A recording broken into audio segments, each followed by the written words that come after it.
नमस्कार मित्रांनो, भावी शिक्षक आणि शिक्षकेनो टिप्स फॉर टी मध्ये मी अक्षय तुम्हा सर्वांचं स्वागत करतो। आजच्या या व्हिडिओमध्ये आपण फक्त आणि फक्त शिक्षक भरती प्रक्रियेसंदर्भात बोलणार आहोत। आता मागच्या व्हिडिओमध्ये आपण शिक्षक भरतीला वेग असा एक व्हिडिओ टाकला होता आणि त्या व्हिडिओमध्ये येणाऱ्या काही दिवसांमध्ये काय घडामोडी होणार आहेत त्या संदर्भात सांगितलं होतं। आता त्या व्हिडिओमध्ये ज्या गोष्टी सांगितल्या होत्या त्या गोष्टी ॲक्च्युअल तशा घडलेल्या आहेत। आता पहिली गोष्ट कुठली आहे आणि आजच्या व्हिडिओमध्ये सुद्धा आपण ती गोष्ट पाहणार आहोत। मागच्या व्हिडिओमध्ये सुद्धा ती गोष्ट पाहिली होती। मागच्या व्हिडिओमध्ये मी सांगितलं होतं की आंतरजिल्हा बदलीचा 6वा टप्पा चालू आहे आणि त्या संदर्भात जी काही प्रोसेस आहे ती लवकर चालू होणार आहे आणि त्या शिक्षकांसाठी एडिटचं ऑप्शन देण्यात येईल आणि एडिटचं ऑप्शन देण्यात आल्यानंतर जास्तीत जास्त 1 दिवस असेल, पण तिथं थोडंसं हे झालं, शासनाने त्यांना 6 डिसेंबरपर्यंत वेळ दिली। म्हणजे जो काही त्यांनी फॉर्म भरलेला आहे त्याच्यामध्ये एडिट करणे किंवा जिल्हा जो काही बदलायचा आहे किंवा आता बिंदू नामवली झालेली आहे, मग कुठं जागा रिक्त आहे त्यानुसार त्यांना जिल्हा बदलता येऊ शकतो। त्यासाठी त्यांना 6 तारखेपर्यंत मुदत दिलेली आहे। आणि मी मागच्या व्हिडिओमध्ये हे सांगितलं होतं की हे लवकरच अधिवेशनाच्या अगोदर होईल। आता हिवाळी अधिवेशन लवकर आलेलं आहे, 7-8 तारखेपासून ते चालू होईल आणि मागच्या व्हिडिओमध्ये सुद्धा हे सांगितलं होतं। आता आंतरजिल्हा बदलीचा जो काही टप्पा आहे तो चालू झालेला आहे। त्यांचे जो काही फॉर्म भरण्याची प्रोसेस आहे म्हणजे एडिट करण्यासाठी जो कालावधी दिलेला आहे तो 6 तारखेपर्यंत दिलेला आहे आणि 7 तारखेपासून पुढे त्यांच्या बदली होणार आहेत। हे मी मागच्या व्हिडिओमध्ये सुद्धा सांगितलं होतं आणि सध्याच्या घडीला तेच घडत आहे। मग आता यानंतर दुसरी महत्त्वाची गोष्ट आहे। आता हे तर गोष्ट घडलेली आहेत, पण त्याच्या नंतर आणखीन एक महत्त्वाची गोष्ट घडलेली आहे। कुठली? जो काही 2017ची शिक्षक भरती रखडलेली होती, आता याच्यामध्ये कुठले होते? पात्र, अपात्र, गैरहजर, रुजू न झालेले आणि माजी सैनिक यांच्या ज्या काही याद्या होत्या म्हणजे यांचं प्रेफरन्सचं मागच घेतलं होतं, पण यांच्या याद्या आता यामध्ये मुलाखतीद्वारे किंवा विना मुलाखतीद्वारे अशा याद्या लागलेल्या आहेत। यांच्यामध्ये ज्यांचं सिलेक्शन झालेलं आहे, ज्यांची निवड झालेली आहे त्यांना अभिनंदन अभिनंदन अभिनंदन। आता याच्यामध्ये बरेचसे हे लागलेले 2017 पासून आता आपण वाट बघत होते, त्यांची जे काही कष्ट घेतले होते, मेहनत घेतली होती, जे काही शारीरिक मानसिक किंवा आर्थिक जो काही बोजा होता तो त्यांनी सहन केलेला आहे। अत्यंत वाईट परिस्थितीतून ते इथपर्यंत आले आणि शेवटी त्यांना त्यांच्या यशाचं त्यांच्या मेहनतीचं फळ भेटलेलं आहे, त्यांना जॉईनिंग भेटलेली आहे। आता यामध्ये फक्त एक गोष्ट राहिलेली आहे, जी काही माजी सैनिकांची यादी आहे ती राहिलेली आहे, ते लवकरच लागेल। ह्या झाल्या 2 गोष्टी। त्यानंतर आहे आता तिसरी महत्त्वाची गोष्ट जी आहे की आपली जाहिरातीशी संदर्भात। आता मागच्या वेळेस मी सांगितलं होतं की जाहिराती हे आपल्याला अद्यापही पाहायला भेटणार नाहीत। आपल्याला जाहिराती ह्या 15 तारखेच्या नंतरच पाहायला भेटतील। जाहिराती म्हणजे आपल्या लॉग इनला प्रेफरन्स हे 15 तारखेच्या नंतरच भेटतील। मी आणखीन सुद्धा आत्ता सुद्धा त्याच वक्तव्यावर ठाम आहे, कारण याच्या मागे खूप वेगवेगळ्या गोष्टी आहेत, कारण आहेत। आता त्याच्या संदर्भात आणखीन एक गोष्ट रिलेटेड आहे की आत्ताच नुकतं जे आंदोलन झालं त्या आंदोलनामध्ये मग आपल्या शिक्षण मंत्र्यांनी एक नवीन आश्वासन दिलं। त्या आश्वासन काय दिलं की 5 डिसेंबरपासून आपल्या लॉग इनला प्रेफरन्स यायला चालू होतील। या आश्वासनावर आंदोलन हे संपलं, असं आश्वासन देऊन आंदोलन संपवण्यात आलं आणि शिक्षण मंत्र्यांनी आश्वासन दिलं 5 डिसेंबर नंतर लॉग इनला प्रेफरन्स येतील। मग या एका वक्तव्यानंतर बऱ्याच जणांच्या मनामध्ये असं वाटू लागलं की 5 तारखेपासून आपल्या लॉग इनला प्रेफरन्स येणार आहेत। तर हे 100% खोटं आहे, 100% खोटं आहे। इम्पॉसिबल गोष्ट, ही शक्यच गोष्ट नाही आहे। 5 तारखेपासून आपल्या लॉग इनला प्रेफरन्स येणं ही अशक्यप्राय गोष्ट आहे। हे एक प्रकारचं दिलेलं लॉलीपॉप आहे, गाजर म्हणा, काय म्हणायचं ते म्हणा, पण 5 तारखेपासून आपल्या लॉग इनला प्रेफरन्स कदापि कदापि कदापि येणार नाहीत। आता या मागच्या महत्त्वाच्या गोष्टी कोणत्या, कारण का येणार नाही? तर पहिली गोष्ट आहे की आंतरजिल्हा बदलीचा जो काही 6वा टप्पा आहे त्याचे जो काही फॉर्म भरण्याची जी काय म्हणजे फॉर्मला एडिट करण्याची जी मुदत दिलेली आहे ती 6 डिसेंबरपर्यंत आहे।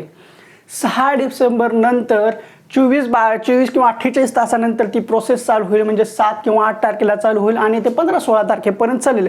मग ती प्रोसेस झाल्यानंतर ह्या जिल्ह्यातले त्या जिल्ह्यात शिक्षक गेले, त्या जिल्ह्यातून ह्या जिल्ह्यात शिक्षक आले, मग तिथं काहीतरी जागांचा थोडाफार तरी बदल होणार। तो बदल अपडेट कोण करणार? शिक्षण मंत्री। शिक्षण मंत्र्यांनी तर सांगून टाकले की 5 सप्टेंबरपासून प्रेफरन्स येणार। आता जो काही आंतरजिल्हा बदली झाली, मग ह्या जिल्ह्यातून त्या जिल्ह्यामध्ये शिक्षक गेले, मग बिंदू इकडला तिकडे झाला, प्रवर्गामध्ये थोडा बदल झाला, मग काही ठिकाणी जास्त शिक्षक गेले तर काही ठिकाणी कमी शिक्षक आले, मग ह्याच्यामध्ये काहीतरी समायोजन असतं, अपडेट असतं, ती माहिती अपडेट करावी लागते. ती अपडेट केल्यानंतर आपल्या पवित्र पोर्टलवर जाहिराती अपडेट होतील. त्यानंतर आपल्याला आपल्या लॉग इनला किंवा आपल्या लॉग इनला प्रेफरन्स येतील. ही त्यानंतरच्या गोष्टी आहेत. मग याच्यामध्ये बराच कालावधी जातो. आता हा बदलीसाठी यांना 6 तारखेपर्यंत मुदत दिलेली आहे, त्यानंतर बदली होणार. मग ही बदली जास्तीत जास्त 7 ते 15 तारखेपर्यंत होईल आणि त्यानंतर हे अपडेट वगैरे करायला 1 ते 2 दिवस, हे जास्तीत जास्त 15 तारखेपर्यंत होईल किंवा 15 तारखेच्या थोडंसं पुढे होईल. पण बिफोर 20 तारखेच्या अगोदर आपल्या लॉग इनला प्रेफरन्स हे आलेले असतील. आणखीन एकदा लक्षात घ्या, 20 तारखेच्या अगोदर आपल्या लॉग इनला प्रेफरन्स हे आलेले असतील, तोपर्यंत अधिवेशन चालू असेल. आणि आणखीन एक महत्त्वाची गोष्ट, 5 तारखेला प्रेफरन्स येणारच नाहीत. आणखीन याच्यासाठी महत्त्वाचा मुद्दा आहे की जे काही TET अपात्र, म्हणजे TETमध्ये बोगस स्कॅम केलेले, पैसे देऊन पास झालेले, मग ते फ्रॉड असलेले, स्कॅममध्ये अडकलेले, ते यादीमध्ये नाव आलेले, मग त्यांनी शिक्षक अभियोग्यता व बुद्धिमत्ता चाचणी दिली, मग त्यांना पवित्र पोर्टलला रजिस्ट्रेशन करण्यापासून रोखलं. मग असे उमेदवार CTT पास झालेले होते, BEd सुद्धा केलेले होते, यांनी न्यायालयामध्ये गेले, याचिका टाकली, याचिकेवर सुनावणी झाली, अंतरिम सुनावणी झाली. मग त्यांना न्यायालयाने परमिशन दिली की तुम्ही पवित्र पोर्टलला रजिस्ट्रेशन करू शकता. मग त्यासाठी त्यांना एक नोडल अधिकारी नेमण्यासाठी सांगितलं. मग ते नोडल अधिकारी नेमला, यांनी सगळी माहिती ईमेलद्वारे सेंड केली. मग ईमेलद्वारे सेंड केल्यानंतर सगळी माहिती प्रक्रिया तपासून केली, सगळं झालं. यांची अद्याप ही नोंदणी झालेली नाही आहे. आणि एक गोष्ट लक्षात घ्या, ह्यांची नोंदणी झाल्याशिवाय पवित्र पोर्टलवरील प्रेफरन्स प्रक्रिया रन करणार नाही म्हणजे नाही. ह्यांना समाविष्ट करून घ्यावंच लागेल, ह्यांची नोंदणी करून घ्यावीच लागेल. आता ह्यांची नोंदणी कधी होणार आहे, मी मागच्या व्हिडिओमध्ये सांगितलं होतं की 28 तारखेनंतर. मग आता 28 तारीख गेली, आज 2 तारीख आहे. 28 तारखेनंतर म्हणलं होतं, 28 तारखेनंतर कधी, पण मग आता एक फिक्स तारीख सांगतो की तुमची नोंदणी ही 5 तारखेनंतर कधीही चालू होईल. 5 तारखेनंतर कधीही चालू होईल. आणि ही नोंदणी चालू होण्यासाठी तुम्हाला तुमच्या ईमेलवर एक ईमेल आलेला असेल किंवा तुम्हाला कॉलसुद्धा येऊन जाईल किंवा पवित्र पोर्टलवर तर नोटिफिकेशन येणार, त्यात काही वाद नाही आहे. मग तुम्हाला ईमेल आल्यानंतर तुम्ही तुमचं रजिस्ट्रेशन करू शकता. आणि रजिस्ट्रेशनमध्ये काही समस्या आली तर एक ईमेल ID दिला जाईल, त्या ईमेल IDवर तुम्ही परत एकदा इन्फॉर्मेशन करून चेक करून ते तुमचं लॉग इन उपलब्ध करून दिलं जाईल. ही अशी गोष्ट आहे. आता तुमचं नोंदणीसाठी काय वेळ का लावला जात आहे तो प्रशासनालाच माहिती. सगळी प्रोसेस तर झालेली आहे, पण जाणून बुजून वेळ केला जात आहे. आता तुमची सगळी प्रक्रिया झालेली आहे, सगळं झालेलं आहे. आता लवकरच लॉग इन होईल. 5 तारखेनंतर कधीही चालू झालेली असेल आणि तुमची प्रक्रिया चालू झाल्याशिवाय कुणालाही प्रेफरन्स येणार नाहीत. भलेही शिक्षण मंत्री म्हणू की 5 तारखेपासून प्रेफरन्स येणार आहेत, त्यात काही तथ्य नाही आहे. असो, तर आणखीन एक महत्त्वाची गोष्ट की मागच नुकतंच आपल्या आयुक्त साहेबांनी एक स्टेटमेंट दिलेलं आहे की 20,000 जागांची भरती होणार आहे. तर त्यात सुद्धा काही तथ्य नाही आहे. ह्याच आयुक्त साहेबांनी मागं सुद्धा असंच एक स्टेटमेंट दिलं होती की 30,000 जागांची भरती होणार आहे. मग आता कुणीही कितीही काय म्हणायला लागले की एवढ्या जागांची भरती होणार आहे, तेवढ्या जागांची भरती होणार आहे, ह्यात त्यात काही तथ्य नाही. जोपर्यंत आपल्या लॉग इनला प्रेफरन्स येत नाही आहे, जाहिराती येत नाहीत, ॲक्च्युअल किती जाहिराती येत नाहीत, ते आल्याशिवाय किती जागांची भरती होणार हे अद्यापही क्लिअर होऊ शकणार नाही आहे. त्यामुळं कुणीही किती म्हणलं की 20,000 जागांची भरती होणार, 30,000 जागांची भरती होणार, मग साधारण व्यक्तीचे एवढे होणार, मॅथ आणि सायन्ससाठी एवढे येणार, त्यात काही तथ्य नाही. हे जाहिराती आल्यानंतर वेळोवेळी कळेल. आणि आपल्याला पवित्र पोर्टल आता नुकत्याच लवकर काही सूचना पाहायला भेटतील. एक पवित्र पोर्टल संदर्भात आपल्याला काय बदल करता येईल किंवा आता जे प्रेफरन्स येणार त्याच्या संदर्भात एक नोटीस येईल. त्याच्या अगोदर जे काही TET बोगस स्कॅममध्ये आहेत पण ते न्यायालयामध्ये गेले होते, CTT किंवा BEd पास आहेत, त्यांच्यासाठी आता लवकरच एक पवित्र पोर्टलवर नोटिफिकेशन येणार आहे. त्यानंतर त्यांचं रजिस्ट्रेशन चालू होणार आहे. ह्या सगळ्या गोष्टी आता लवकरच घडणार आहेत. आणि सगळ्यांच्या मनामध्ये आणखीन एक प्रश्न पडलेला आहे की आचारसंहिता लागणार आहे जानेवारीमध्ये आचारसंहिता लागणार नाहीये. ही काळ्या दगडावरली रेग आहे. आचारसंहिता ही मार्चच्या पहिल्या किंवा दुसऱ्या आठवड्यामध्ये लागेल.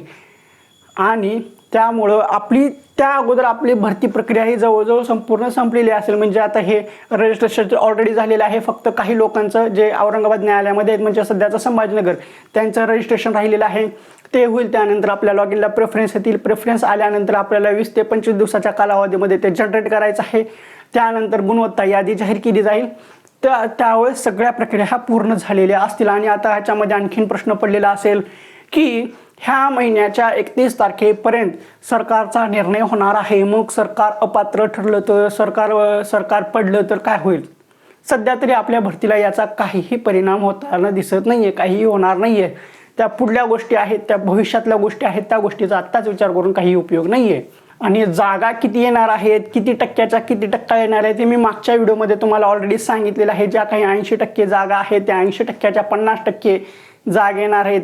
ते सर्व व्यवस्थित मी मागच्या व्हिडिओमध्ये डिटेलमध्ये सांगितलेलं आहे. तुम्ही पाहिला नसेल तर ते पाहून घ्या.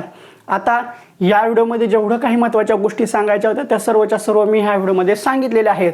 आणि आता यानंतर जास्तीत जास्त व्हिडिओ हे शिक्षक पात्रता परीक्षेसंदर्भात येणार आहेत.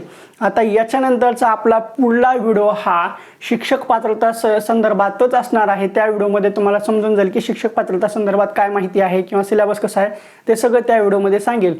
आता ह्या ज्या काही अपडेटच्या बातम्या होत्या त्या मी 8 दिवसाला टाकत होतो. आता इथून थोड्याशा आणखीन कमी होतील. आता इथून फक्त शिक्षक पात्रता परीक्षेच्या नोट्सची सिरीज किंवा शिक्षक पात्रता संदर्भातच व्हिडिओ जास्तीत जास्त चालू होतील. तर ठीक आहे, जेवढ्या काही महत्त्वाच्या गोष्टी सांगायच्या होत्या त्या सर्व सांगितलेल्या आहेत. परत एकदा 2017च्या शिक्षक भरतीमध्ये जी काही आत्ताची यादी लागलेली आहे, मुलाखत असो किंवा विना मुलाखत असो, यांच्यामध्ये ज्यांची निवड झालेली आहे त्यांचं परत एकदा अभिनंदन. आणि आपलं सुद्धा लवकरच भलं होणार आहे. आपली सुद्धा शिक्षक भरती लवकरच चालू होणार आणि आपण सुद्धा लवकरच लागणार आहोत. त्यामुळे टेन्शन घेऊ नका. ही भरती प्रक्रिया पूर्ण होणार आहे. 2017ची पूर्ण केली तशी ही सुद्धा पूर्ण होणार आहे. 2017च्या भरतीला जेवढा वेळ लागला तितका वेळ आपल्याच्या भरतीला लागणार नाही. ही भरती प्रक्रिया लवकर पूर्ण होईल आणि लवकरच पूर्ण होणार आहे. त्यामुळे निश्चिंत राहा आणि कुठल्याही गोष्टीवर किंवा कोणत्याही अफवांवर विश्वास ठेवू नका किंवा त्या गोष्टीचे बळी पडू नका. कारण आपल्याकडे काडी लावून आग पसरवणारे भरपूर असतात. समजून जायला हवं की अफवा पसरवणारे खूप असतात. काड्या लावतात, आग लावतात आणि मस्त तमाशा बघत बसतात. त्यामुळे असल्या गोष्टीकडे लक्ष देऊ नका. शिक्षक भरती प्रक्रिया ही व्यवस्थित पद्धतशीरपणे पार पडली जाणार आहे. असो, जेवढ्या काही महत्त्वाच्या घडामोडी होत्या, जेवढ्या काही महत्त्वाचं सांगायचं तेवढं सर्व या व्हिडिओमध्ये सांगितलेलं आहे.